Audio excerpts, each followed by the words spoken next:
চলুন আজ খুবই কাজের একটা নতুন ইংরেজি শব্দ শেখা যাক। আচ্ছা, এমন একটা ঘটনার কথা ভাবুন তো যা আপনার কাছে সাংঘাতিক খারাপ লেগেছিল। এই রকম পরিস্থিতি বোঝানোর জন্যই একটা দারুণ ইংরেজি শব্দ আছে, হরেন্ডাস।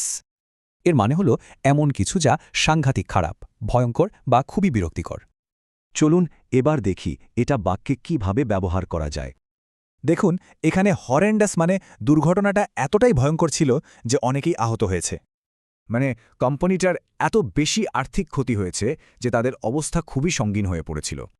বিল্ডিংটার অবস্থা এতটাই খারাপ ছিল যে সেখানে থাকাটা ছিল খুবই অস্বস্তিকর আর বিপজ্জনক।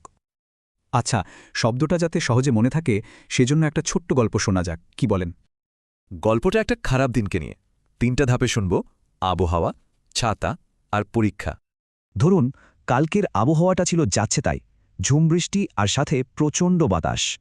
এর মধ্যেই রাস্তায় আমার ছাতাটা গেল ভেঙে আর আমি ভিজে একাকার হয়ে গেলাম। আর এই সব কিছুর কারণে দেরি হয়ে গেল আর আমার খুব জরুরি পরীক্ষাটাও মিস হয়ে গেল। বুঝতেই পারছেন পুরো ব্যাপারটা কি ভয়ঙ্কর ছিল। এক কথায় একটা হরেন্ডাস সিচুয়েশন। তাহলে সোজা কথায় হরেন্ডাস মানে কি? মানে হলো ভীষণ ভয়ঙ্কর, সাংঘাতিক, খারাপ বা অপ্রীতিকর কিছু।